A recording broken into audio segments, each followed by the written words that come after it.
What's going on, everyone? Welcome to Sacred Cards. Today I'm coming at you with an update to my Appliancer deck profile for May 2024. I woke up this morning, made a delicious pot of coffee and some breakfast. I went through my decks and picked out one I wanted to spend the day testing and working with.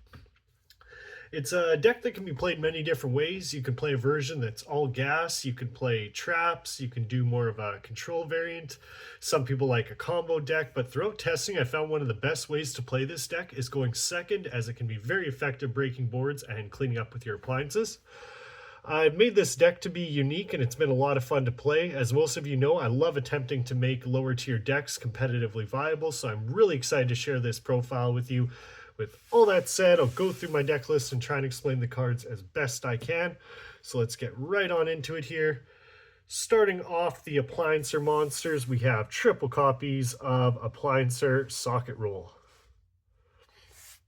This card can special summon itself from the hand if you control another Appliancer monster. Also, if another Socket Roll is special summoned, you can summon another Socket Roll from your deck. And next in the lineup is 3 copies of your best extender, Appliancer Copy Buckle. It can target an Appliancer monster you control, special summon this card from the hand, then it copies the name of the card you targeted, usually your copy of Socket Roll, to trigger its effect to special summon another from deck. Plus, if this card is in the graveyard, you can banish it, target an Appliancer you control, and special summon the same name from your hand or graveyard.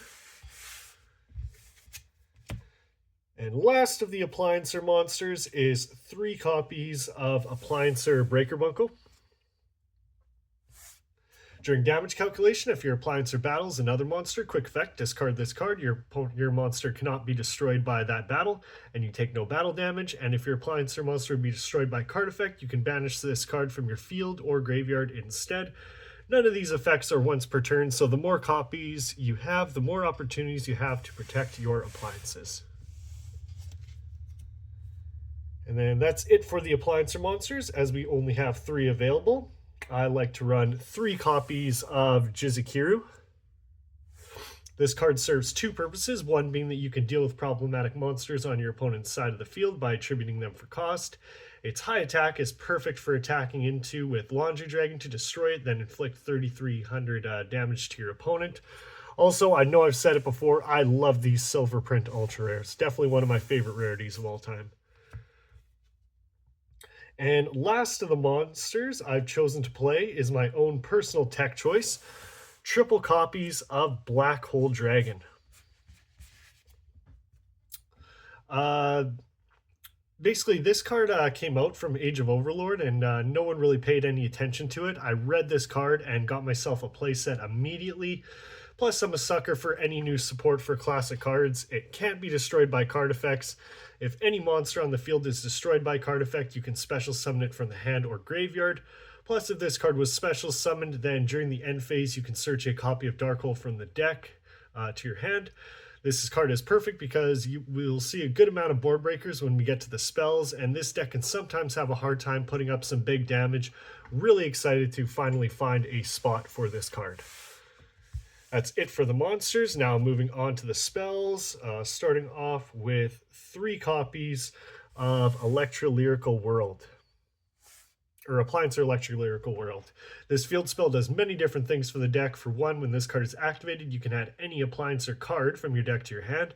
If you link summon an Appliancer monster, you can add back an Appliancer monster from your graveyard back to your hand. Also, once per turn, when attack is declared, you can move an Appliancer monster to another main monster zone to make room for more appliances. Plus, our Appliancer monsters get different effects, whether they are linked or co-linked. And following that up, I play 1 copy of Terraforming to search the field spell, as it's so important for this deck, in my opinion. So this card acts as a 4th copy. For recovery and extending, I play 3 copies of Appliancer Reuse. Not once per turn, you can special summon one from your graveyard, but recycle it to the bottom of the deck when it leaves the field.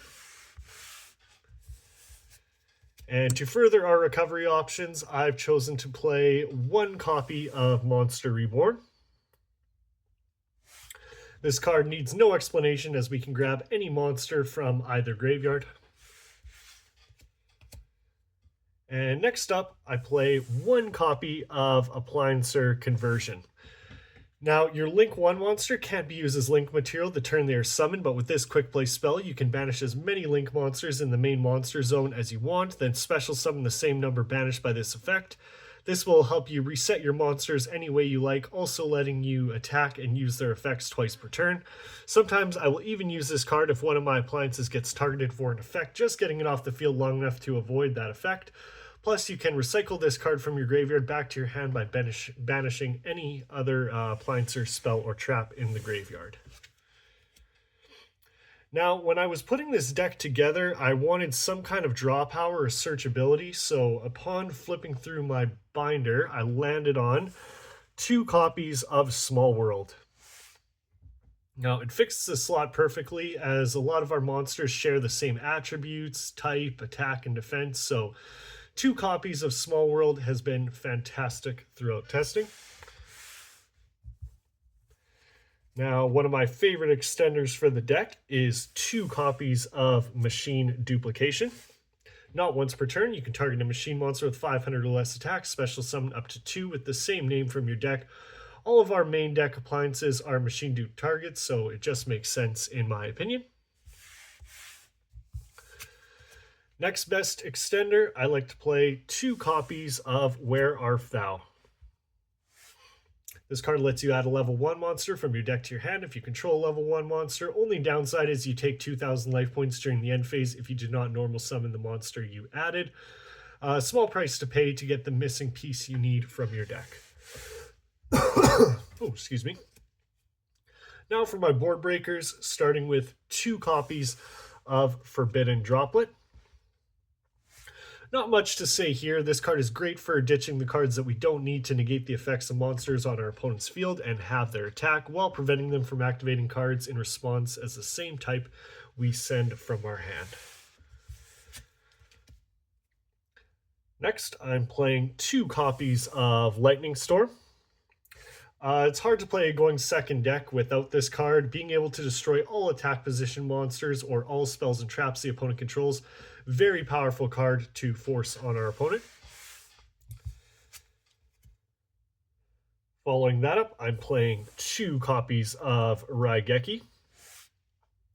Again, just another great card to clear out our opponent's monsters or force them to use up resources. We want to give as much advantage as possible so we can set up without disruption. And if that's not enough, in order to complement our copies of Darkhold Dragon, we have 3 copies of Darkhole. Why not? Especially as that we have ways to search it, and if we happen to have Darkhold Dragon in our hand or graveyard, we don't mind using this even to destroy our own monsters if it means getting rid of our opponents. And finally, rounding out the main deck, I'm choosing to play 1 copy of Change of Heart. Another great going second card to steal an opponent's monster for the turn. Using this on your opponent's strongest monster will allow you to avoid that threat or force them to use up a negate. Either way, it gives us the advantage being able to steal it or make them use up their resources. As it for the main deck, it is 40 cards. Now moving on to the extra deck, starting off with 2 copies of Appliancer Celtipus. This card cannot be targeted by your opponent's card effects or monster's attack during damage calculation. If your monster is co-linked, it gains 1,000 attack for each monster co-linked to this card. Also, if your monster is not co-linked and destroyed by battle or card effect, you can draw a card.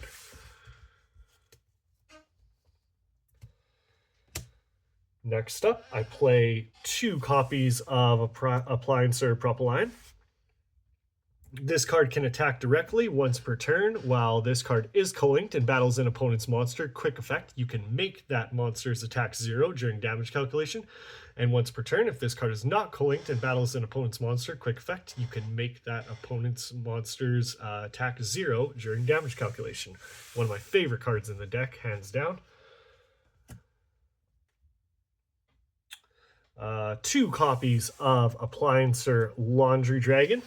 Neither player takes any battle damage from attacks involving this card. Once per turn, if this card is co-linked, battles an opponent's monster, banish that monster.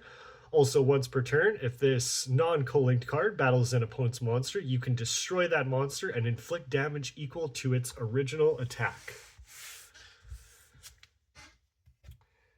After the laundry is done, it's time for one copy of Appliancer Dryer Drake. This linked card gains 1000 attack once per turn during your battle phase. If this card is co-linked, you can switch the locations of 2 Appliancers in the main monster zone, and if you do, the other monster can make a second attack. And once per turn, if this card is not co-linked and targeted for an attack, you can negate that attack. Next, I play one copy of Appliancer Vacuum Fin. This card can attack directly when it is not co-linked. You can send a card from your hand to the graveyard to target a card your opponent controls and destroy it. And if this card is co-linked, you can target a monster in the opponent's main monster zone and destroy it. And last of the appliances is one copy of Appliancer Capascale. If this card is co-linked, you contribute it to special summon an Appliancer link monster from your graveyard. And if it is not co-linked, you can special summon a level 4 or lower Appliancer monster from your graveyard. Moving on, I play a single copy of the Dark Charmer and one copy of Nightmare Unicorn. Dark Charmer is great because we play a lot of dark monsters in our deck, and there's a good chance our opponent is too. Really good for extending our link plays. Unicorn will allow us to discard a card, shuffle back a problematic card on the opponent's side of the field. Just a good card to have as an option in our extra deck. Next, I play a small topologic package in one copy of Trisbania and one copy of Zeroboros. Trisbania is a link 3 with the effect that if any monster is special summoned to a zone at points 2, you can banish as many of those monsters as possible and as many spells and traps on the field as possible to inflict 500 points of damage for each card banished by this effect. Very effective for closing out the game if needed. Zeroboros gains 200 attack for each banished card, plus if a card is special summoned to a zone a link monster points to, banish all cards on the field. Then during the standby phase of the next turn, you can special summon this card back to the field. Now, last link monster we play is a single copy of Mech Knight Crusadia Abramax. Just a really good boss monster to have access to, as it can't be targeted by opponent's monsters and opponent's monsters can only attack this card. When this card does battle, quick effect, you can make this card gain attack equal to that monster's attack during damage calculation. Plus, if this card does get sent to the graveyard by an opponent's card, you can shuffle a card on the field back into the deck. Very powerful card. And finally, the last card I've chosen to play is the Lone Xyz monster, one copy of Lyrilisc Assembled Nightingale. You can use as many level 1 monsters as you like to make this card. It gains 200 attack for each material attached to it. It can attack directly and make attacks up to the number of materials it has. Plus, if you need to protect it from battle or card effects, then you can simply detach a material from it, and you'll also take no battle damage.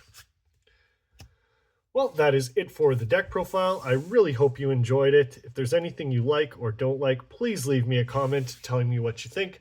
Be sure to like the video if you did and subscribe for more content. Thank you for your support. I'm SacredCards. See you all in the next one.